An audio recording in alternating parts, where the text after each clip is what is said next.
ओम गंगणपते नमः। ओम नमो भगवते वासुदेवाय नमः। देवों के गुरु बृहस्पति जी, तुम महाज्ञान के सागर, उसका कर से भरने आए भक्ति भाव के सागर। भक्ति भाव के सागर, प्रेम से बोलिए बृहस्पति देवता की जय हो।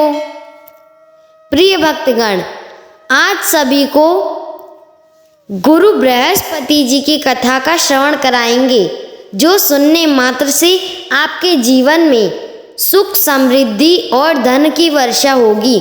तो चलिए कथा को प्रारंभ करते हैं। भारतवर्ष में एक प्रतापी और दानी राजा राज्य करता था। वह नित्य गरीबों और ब्राह्मणों की सहायता करता था। यह बात उसकी रानी को अच्छी नहीं लगती थी। वह ना ही गरीबों को दान देती, ना ही भगवान की पूजा करती थी, और राजा को भी दान देने से मना किया करती थी। एक दिन राजा शिकार खेलने वन को गए हुए थे, तो रानी महल में अकेली थी। उसी समय बृहस्पति देव साधु वेश में राजा के महल में भिक्षा के लिए गए और भिक्षा मांगी। रानी ने भिक्षा देने से इनकार किया है और कहा, हे साधु महाराज, मैं तो दान पुण्य से तंग आ गई हूँ। मेरा पति सारा धन लुटाते रहते हैं। मेरी इच्छा है कि हमारा धन नष्ट हो जाए, फिर ना रहेगा बांस, ना बजेगी बांसुरी। साधु ने कहा, देवी तुम तो बड़ी विचित्र हो। धन संतान तो सभी चाहते हैं, पुत्र और लक्ष्मी तो पापी के घर में भी होनी चाहिए। यदि तुम्हारे पास अधिक धन है तो भूखे को भोजन दो, प्यासे के लिए प्याऊ बनवाओ, मुसाफिरों के लिए धर्मशालाएं खुलवाओ। जो निर्धन अपनी कुंवारी कन्याओं का विवाह नहीं कर सकते, उनका विवाह करा दो। ऐसे कई काम हैं जिनसे करने से तुम्हारा यश लोक परलोक में फैलेगा। परंतु रानी पर उपदेश का कोई प्रभाव ना पड़ा। वह बोली, महाराज आप मुझसे कुछ ना समझाएं। मैं ऐसा धन नहीं चाहती जो हर जगह बांटती फिरूं। साधु ने उत्तर दिया, यदि तुम्हारी ऐसी इच्छा है तो तथास्तु। तुम ऐसा करना कि बृहस्पतिवार को गढ़ लीपकर पीली मिट्टी से अपना सिर धोकर स्नान करना, भट्टी चढ़ाकर कपड़े धोना। ऐसा करने से आपका सारा धन नष्ट हो जाएगा। इतना कहकर वे साधु महाराज वहाँ से आलोप हो गए। साधु के अनुसार कई बातों को पूरा करते हुए रानी को केवल 3 बृहस्पतिवार ही बीते थे कि उसकी समस्त धन संपत्ति नष्ट हो गई। भोजन के लिए राजा का परिवार तरसने लगा। तब एक दिन राजा ने रानी से बोला कि हे रानी, तुम यहीं रहो, मैं दूसरे देश जाता हूँ, क्योंकि यहाँ पर सभी लोग मुझे जानते हैं, इसलिए मैं कोई छोटा कार्य नहीं कर सकता। ऐसा कहकर राजा परदेश चला गया। वहाँ एक जंगल से लकड़ी काट कर लाता और शहर में बेचता। इस तरह अपना जीवन व्यतीत करने लगा। इधर राजा के परदेश जाते ही रानी दासी दुखी रहने लगी। एक बार जब रानी और दासी को 7 दिन तक बिना भोजन के रहना पड़ा, तो रानी ने अपनी दासी से कहा, हे दासी, पास ही के नगर में मेरी बहन रहती है। वह बड़ी धनवान है, तू उसके पास जा और कुछ ले आ। थोड़ी बहुत गुजर बसर तो हो ही जाएगी। दासी रानी की बहन के पास गई। उस दिन गुरुवार था और रानी की बहन उस समय बृहस्पतिवार का व्रत कथा सुन रही थी। दासी ने रानी की बहन को अपनी रानी का संदेश दिया, लेकिन रानी की बड़ी बहन ने कोई उत्तर नहीं दिया। जब दासी को रानी की बहन से उत्तर नहीं मिला तो वह बहुत दुखी हुई और उसे क्रोध भी आया। दासी ने वापस आकर रानी को सारी बात बता दी। सुनकर रानी ने अपने भाग्य को कोसा। उधर रानी की बहन ने सोचा कि मेरी बहन की दासी आई थी, परंतु मैं उससे नहीं बोली, इससे वह बहुत दुखी हुई होगी। कथा सुनकर और पूजन समाप्त करके वह अपनी बहन के घर आई और कहने लगी, हे बहन, मैं बृहस्पतिवार का व्रत कर रही थी, तुम्हारी दासी मेरे घर आई थी, परंतु जब तक कथा होती है तब तक ना तो किसी कारणवश उठते हैं और ना ही बोलते हैं, इसलिए मैं नहीं बोली। कहो दासी क्यों आई थी? रानी बोली, बहन तुमसे क्या छिपाऊं, हमारे घर में खाने तक को अनाज नहीं था, ऐसा कहते कहते रानी की आंखें भर आई। उसने दासी समेत पिछले 7 दिनों से भूखा रहने की बात अपनी बहन को विस्तार पूर्वक सुना दी। रानी की बहन बोली, देखो बहन, भगवान बृहस्पति देव सबकी मनोकामना को पूर्ण करते हैं। देखो, शायद तुम्हारे घर में अनाज रखा हो। पहले तो रानी को विश्वास नहीं हुआ, पर बहन के आग्रह करने पर उसने अपनी दासी को अंदर भेजा तो उसे सचमुच अनाज से भरा एक घड़ा मिल गया। यह देखकर दासी को बड़ी हैरानी हुई।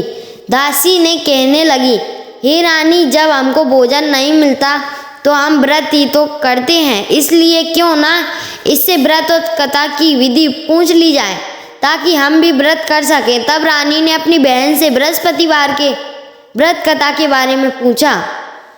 उसकी बहन ने बताया, बृहस्पतिवार के व्रत में चने की दाल और मुनक्का से विष्णु भगवान का केले की जड़ में पूजन करें तथा दीपक जलाएं। व्रत कथा सुने और पीला भोजन ही करें, इससे बृहस्पति देव प्रसन्न होते हैं। व्रत और पूजन विधि बताकर रानी की बहन अपने घर को लौट आई। 7 दिनों के बाद जब गुरुवार आया तो रानी और दासी ने व्रत रखा। गुड़साल में जाकर चना और गुड़ लेकर आई, फिर उससे केले की जड़ तथा विष्णु भगवान का पूजन किया। अब पीला भोजन कहाँ से आए, इसी बात को लेकर बहुत दुखी थी।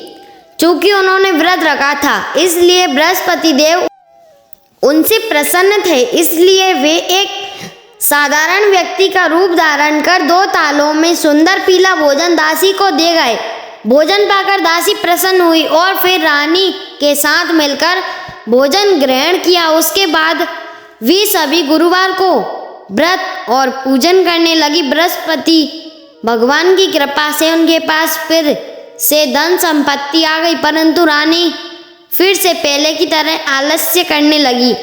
तब दासी बोली, देखो रानी, तुम पहले भी इस प्रकार आलस्य करती थी, तुम्हें धन रखने में कष्ट होता था, इस कारण सभी धन नष्ट हो गया।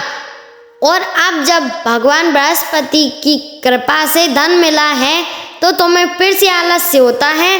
रानी को समझाते हुए दासी कहती है कि बड़ी मुसीबतों के बाद हमने यह धन पाया है, इसलिए हमें दान पुण्य करना चाहिए, भूखे मनुष्यों को भोजन कराना चाहिए और धन को शुभ कार्यों में खर्च करना चाहिए, जिससे तुम्हारे कुल का यश बढ़ेगा, स्वर्ग की प्राप्ति होगी और पितृ प्रसन्न होंगे। दासी की बात मानकर रानी अपना धन शुभ कार्यों में खर्च करने लगी, जिससे पूरे नगर में उनका यश फैलने लगा। बृहस्पतिवार व्रत कथा के बाद श्रद्धा के साथ आरती की जानी चाहिए। इसके बाद प्रसाद बांटकर उसे ग्रहण करना चाहिए। एक दिन राजा दुखी होकर जंगल में पेड़ के नीचे आसन जमाकर बैठ गया। वे अपनी दशा को याद करके व्याकुल होने लगा। बृहस्पतिवार का दिन था। एकाएक उसने देखा कि निर्जन वन में एक साधु प्रकट हुए। वे साधु वेश में स्वयं बृहस्पति देवता थे। लकड़हारे के सामने आकर बोले, हे लकड़हारे, इस सुनसान जंगल में तू चिंता मग्न क्यों बैठा है? लकड़हारे ने दोनों हाथ जोड़कर प्रणाम किया और उत्तर दिया, महात्मा जी, आप तो सब कुछ जानते हैं, मैं क्यों कहूँ? यह कहकर रोने लगा और साधु को अपनी आत्मकथा सुनाई। महात्मा जी ने कहा, तुम्हारी स्त्री ने बृहस्पति के दिन बृहस्पति भगवान का निरादर किया है, जिसके कारण रुष्ट होकर उन्होंने तुम्हारी यह दशा कर दी है। अब तुम चिंता को दूर करके मेरे कहने पर चलो तो तुम्हारे सब कष्ट दूर हो जाएंगे और भगवान पहले से भी अधिक संपत्ति देंगे। तुम बृहस्पति के दिन कथा किया करो। 2 पैसे में चने मुनक्का लाकर उसका प्रसाद बनाओ और शुद्ध जल से लोटे में शक्कर मिलाकर अमृत तैयार करो। कथा के पश्चात अपने सारे परिवार और सुनने वाले प्रेमियों में अमृत व प्रसाद बांटकर आप सभी भी ग्रहण करो। ऐसा करने से भगवान तुम्हारी सारी मनोकामनाएं पूरी करेंगे। साधु के ऐसे वचन सुनकर लकड़हारा बोला, हे प्रभु, मुझे लकड़ी बेचकर इतना पैसा नहीं मिलता जिससे भोजन के उपरांत कुछ बचा सकूं। मैंने रात्रि में अपनी स्त्री को व्याकुल देखा है। मेरे पास कुछ भी नहीं है जिससे मैं उसकी खबर मांग सकूं। साधु ने कहा, हे लकड़हारे, तुम किसी बात की चिंता मत करो। बृहस्पति के दिन तुम रोजाना की तरह लकड़ियां लेकर शहर जाओ। तुमको रोज से दुगना धन प्राप्त होगा, जिससे तुम भली भांति भोजन कर लोगे तथा बृहस्पति देव की पूजा का सामग्री भी आ जाएगा। इतना कहकर साधु अंतर्ध्यान हो गए। धीरे धीरे समय व्यतीत होने पर फिर वही बृहस्पतिवार का दिन आया। लकड़हारा जंगल से लकड़ी काटकर किसी शहर में बेचने गया और उस दिन से पैसा अधिक मिलता है। राजा ने चना गुड़ आदि लाकर गुरुवार का व्रत किया। उस दिन से उसके सभी क्लेश दूर हुए, परंतु जब दोबारा गुरुवार का दिन आया तो वह बृहस्पतिवार का व्रत करना भूल गया। इस कारण बृहस्पति भगवान नाराज हो गए। उस दिन उस नगर में राजा ने विशाल यज्ञ का आयोजन किया तथा शहर में यह घोषणा करा दी कि कोई भी मनुष्य अपने घर में भोजन न बनवाए, न आग जलावे। समस्त जनता मेरे यहाँ भोजन करने आवे। इस आज्ञा को जो न मानेगा उसे फांसी की सजा दी जाएगी। इस तरह की घोषणा संपूर्ण नगर में करवा दी गई। राजा की आज्ञानुसार शहर के सभी लोग भोजन करने गए, लेकिन लकड़हारा कुछ देर से पहुंचा, इसलिए राजा उसको अपने साथ ही घर ले गए और ले जाकर भोजन करा रहे थे तो रानी की दृष्टि उस खूंटी पर पड़ी जिस पर उसका हाथ टंगा हुआ था। वह वहां पर दिखाई नहीं दिया। रानी ने निश्चय किया कि मेरा हार इस मनुष्य ने चुरा लिया है। उसी समय सिपाहियों को बुलवाकर उसको कारागार में डाल दिया। जब लकड़हारा कारागार में पड़ गया और बहुत दुखी होकर विचार करने लगा कि न जाने कौन से पूर्व जन्म में कर्म से मुझे ये दुख प्राप्त हुआ है, और उसी साधु को याद करने लगा कि जंगल में मिला था। उसी समय तत्काल बृहस्पति देव साधु के रूप में प्रकट हुए और उसकी दशा को देखकर कहने लगे, अरे मूर्ख, तूने बृहस्पति देव की कथा नहीं करी, इस कारण तुझे दुख प्राप्त हुआ है। अब चिंता मत कर। बृहस्पतिवार के दिन कारागार के दरवाजे पर 4 पैसे पड़े मिलेंगे, उनसे तू बृहस्पति देव की पूजा करना, तेरे सभी कष्ट दूर हो जाएंगे। बृहस्पति देव के दिन उसके 4 पैसे मिले। लकड़हारे ने कथा कही और उसी रात को बृहस्पति देव ने उस नगर के राजा को स्वप्न में आकर कहा, हे राजा, तुमने जिस आदमी को कारागार में बंद कर दिया है वह निर्दोष है, वह राजा है, उसे छोड़ देना। रानी का हार उसी खूंटी पर लटका है। अगर तू ऐसा नहीं करेगा तो मैं तेरे राज्य को नष्ट कर दूंगा और तेरी पूरी धन संपत्ति को नष्ट कर दूंगा। इस तरह रात्रि के स्वप्न को देखकर राजा प्रातः काल उठकर और उसकी खूंटी पर हाथ देखकर लकड़हारे को बुलवाकर क्षमा मांगी तथा लकड़हारे को योग्य सुंदर वस्त्र आभूषण देकर विदा कर दिया। बृहस्पति देव की आज्ञानुसार लकड़हारा अपने नगर को चल दिया। राजा जब अपने नगर के निकट पहुंचा तो उसे बड़ा आश्चर्य हुआ। नगर में पहले से अधिक बाग, तालाब, कुएं तथा बहुत सी धर्मशाला, मंदिर आदि बन गई हैं। राजा ने पूछा कि यह किसका बाग और धर्मशाला है। तब नगर के सब लोग कहने लगे, यह सब रानी और बांदी ने के हैं। तो राजा को आश्चर्य हुआ और गुस्सा भी आया। जब रानी ने यह खबर सुनी तो राजा आ रहे हैं तो उन्होंने बादी से कहा कि हे दासी, देख जाकर राजा हमको कितना बुरी हाल में छोड़ के गए थे। हमारी ऐसी हालत देखकर वह वापस न लौट जाएं, इसलिए तू दरवाजे पर खड़ी हो जा। आज्ञानुसार दरवाजे पर दासी खड़ी हो गई। राजा आए तो उन्हें अपने साथ लेवा लाई। तब राजा ने क्रोध करके अपनी रानी से पूछा कि यह धन तुम्हें कैसे प्राप्त हुआ। तब उन्होंने कहा, हमें यह सब धन बृहस्पति देव की इस कथा के प्रभाव से प्राप्त हुआ है। राजा ने निश्चय किया कि 7 रोज बाद तो सभी बृहस्पति देव का पूजन करते हैं, परंतु मैं प्रतिदिन दिन में 3 बार कहानी तथा रोज व्रत किया करूँगा। अब हर समय राजा के दुपट्टे में चने की दाल बंधी रहती है तथा दिन में 3 बार कहानी कहता। एक रोज राजा ने विचार किया कि चलो अपनी बहन के यहाँ हो आवे। इस तरह निश्चय कर राजा घोड़े पर सवार हो अपनी बहन के यहाँ गया। मार्ग में उसने देखा कि कुछ आदमी एक मुर्दे को ले जा रहे हैं। उन्हें रोक कर राजा कहने लगा, अरे भाई, मेरी बृहस्पति देव की कथा सुन लो। वे बोले, लो, हमारा तो आदमी मर गया है और इसको अपनी कथा की पड़ी है। परंतु कुछ आदमी बोले, अच्छा कहो, हम तुम्हारी कथा भी सुनेंगे। राजा ने दाल निकालकर और जब कथा आदि हुई कि मुर्दा हिलने लगा और जब कथा समाप्त हुई तो राम राम करके मनुष्य उठकर खड़ा हो गया। आगे मार्ग में उसे एक किसान खेती में हल चलाता मिला। राजा ने उसे देखकर और उससे बोले, अरे भाई, तुम मेरी बृहस्पतिवार की कथा सुन लो। किसान बोला, जब तक मैं तेरी कथा सुनूंगा तब तक 4 अरैया जोत लूँगा। जा अपनी कथा किसी और को सुनाना। इस तरह राजा आगे चलने लगा। राजा के हटते ही बैल पछाड़ खाकर गिर गए तथा किसान के पेट में भी बड़ी जोर का दर्द होने लगा। उस समय उसकी माँ रोटी लेकर आई। उसने जब यह देखा तो अपने पुत्र से सब हाल पूछा और बेटे ने सभी हाल कह दिया।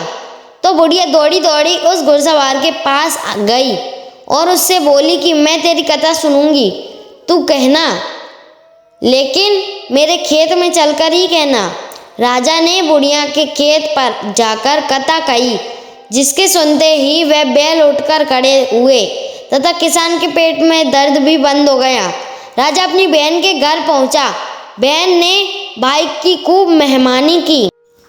दूसरे रोज प्रातःकाल राजा जाग गया तो वह देखने लगा कि सब लोग भोजन कर रहे हैं। राजा ने अपनी बहन से कहा, ऐसा कोई मनुष्य है जिसने भोजन नहीं किया हो? मेरी बृहस्पतिवार की कथा सुन ले। बहन बोली, है भैया, ये देश ऐसा है कि पहले यहाँ लोग भोजन करते हैं, बाद में अन्य काम करते हैं। अगर कोई पड़ोस में हो तो देख आऊँ। वह ऐसा कहकर देखने चली गई, परंतु उसे ऐसा व्यक्ति नहीं मिला जिसने भोजन ना किया हो। अतः वे एक कुमार के घर गई जिसका लड़का बीमार था। उसने मालूम हुआ कि उसके यहाँ 3 रोज से किसी ने भोजन नहीं किया। रानी ने अपने भाई की कथा सुनने के लिए कुमार से कहा। वह तैयार हो गया। राजा ने जाकर बृहस्पतिवार की कथा कही, जिसको सुनकर उसका लड़का ठीक हो गया। अब राजा की प्रशंसा होने लगी। एक रोज राजा ने अपनी बहन से कहा कि हे बहन, हम अपने घर को जाएंगे, तुम भी तैयार हो जाओ। राजा की बहन ने अपनी सास से कहा। सास ने कहा, हाँ चली जा, परंतु अपने लड़कों को मत लेकर जाना, क्योंकि तेरे भाई की कोई औलाद नहीं है। बहन ने अपने भैया से कहा, हे भैया, मैं तो चलूंगी पर कोई बालक नहीं जाएगा। राजा बोला, जब कोई बालक नहीं चलेगा तब तुम ही क्या करोगी? बड़ी दुखी मन से राजा अपने नगर को लौट आया। राजा ने अपनी रानी से कहा, हम निर्वंश हैं, हमारा मुंह देखने का धर्म नहीं है और कुछ भोजन आदि नहीं किया। रानी बोली, हे प्रभु, बृहस्पति देव ने हमें सब कुछ दिया है, वे हमें औलाद अवश्य देंगे। उसी रात को बृहस्पति देव ने राजा के स्वप्न में आकर कहा, हे राजा, उठ। सभी सोच त्याग देते रानी गर्व से है। राजा की यह बात सुनकर बड़ी खुशी हुई। 9वें महीने में उसके गर्भ से एक सुंदर पुत्र पैदा हुआ। जब राजा बोला, हे रानी, स्त्री बिना भोजन के रह सकती है पर बिना कहे नहीं रह सकती। जब मेरी बहन आवे तो मुझसे कहना मत। रानी ने सुनकर हाँ कर दिया। जब रानी की बहन आई, यह शुभ समाचार तो सुन लिया, वह बहुत खुश हुई तथा बधाई लेकर अपने भैया के पास आई। तभी रानी ने कहा, घोड़ा चढ़कर तो नहीं, गधा चढ़ी आई। राजा की बहन बोली, भाभी मैं इस प्रकार ना कहती तो तुम्हें औलाद कैसे मिलती।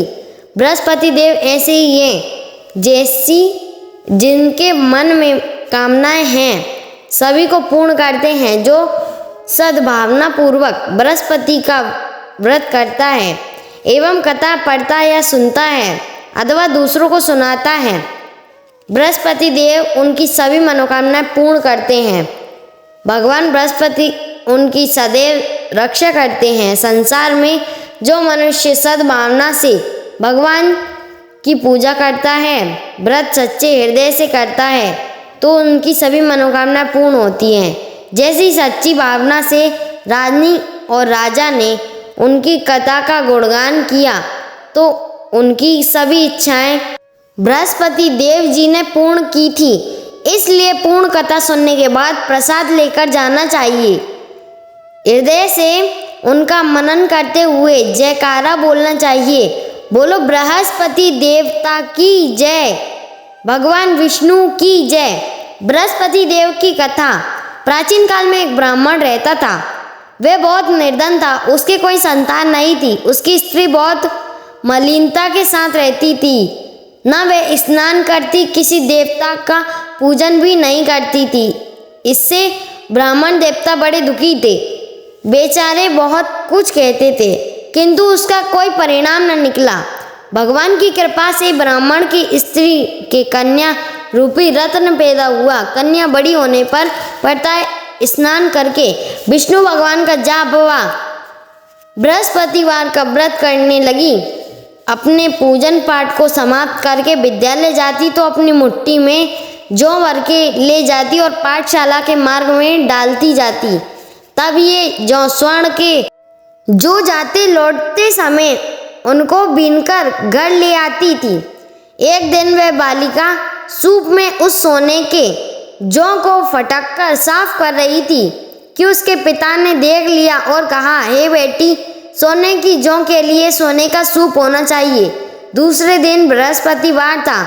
इस कन्या ने व्रत रखा था और बृहस्पति देव से प्रार्थना करके कहा, मैंने आपकी पूजा सच्चे मन से की हो तो मेरे लिए सोने का सूप दे दो।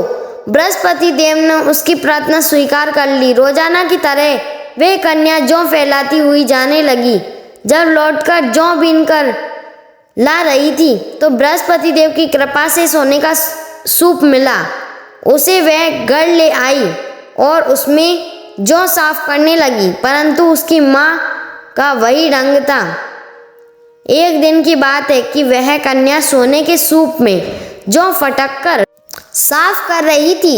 उस समय उस शहर का राजपुत्र वहां से होकर निकला। इस कन्या के रूप और कार्य को देखकर मोहित हो गया तथा अपने घर आकर भोजन तथा जल त्याग कर उदास होकर लेट गया।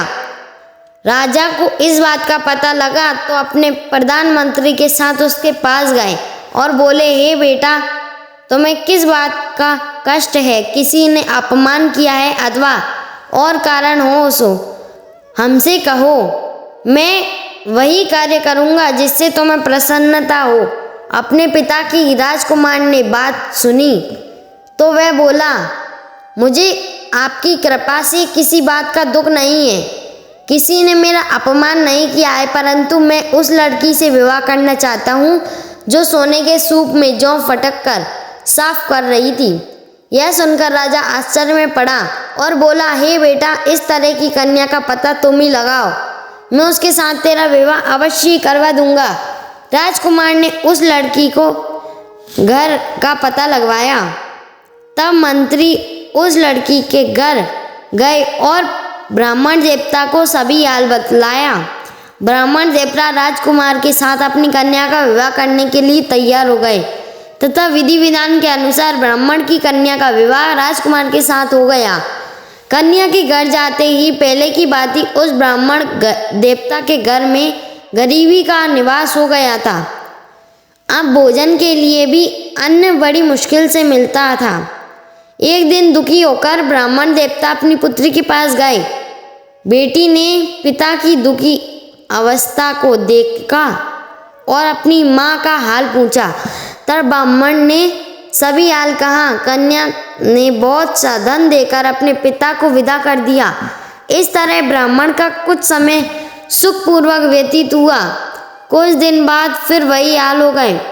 ब्राह्मण फिर अपनी कन्या के पास गया और सारा हाल कहा तो लड़की बोली, हे पिताजी, आप माता जी को यहाँ लेवा लाओ, मैं उसे विधि बता दूंगी जिससे गरीबी दूर हो जाए। वह ब्राह्मण देवता अपनी स्त्री को लेकर पहुँचे तो वह अपनी माँ को समझाने लगी, ए माँ, तुम प्रातःकाल प्रथम स्नान आदि करके विष्णु भगवान का पूजन करो तो सब दरिद्रता दूर हो जाएगी। परंतु उसकी माँ ने एक भी बात नहीं मानी और प्रातःकाल उठकर उसकी पुत्री के बच्चों की जूठन को खा लिया। इससे उसकी पुत्री को भी बहुत गुस्सा आया और एक रात तो कोठरी से सभी सामान निकाल दिया और अपनी माँ को उसमें बंद कर दिया। प्रातःकाल उसे निकाला तथा स्नान आदि करके पाठ करवाया तो उसकी माँ की बुद्धि ठीक हो गई और फिर प्रत्येक बृहस्पतिवार को व्रत रखने लगी। इस व्रत के प्रभाव से उस माँ का बाप बहुत ही धनवान और पुत्रवान हो गए और बृहस्पति जी के प्रभाव से इस लोक के सुख भोग कर स्वर्ग को प्राप्त हुए। प्रिय भक्तगण, उम्मीद है आप सभी को यह वीडियो अच्छी लगी होगी। अगर आप भी बृहस्पति देव के सच्चे भक्त हैं तो चैनल को सब्सक्राइब और वीडियो को लाइक करके कमेंट्स में ओम नमो भगवती वासुदेवाय जरूर लिख दीजिएगा।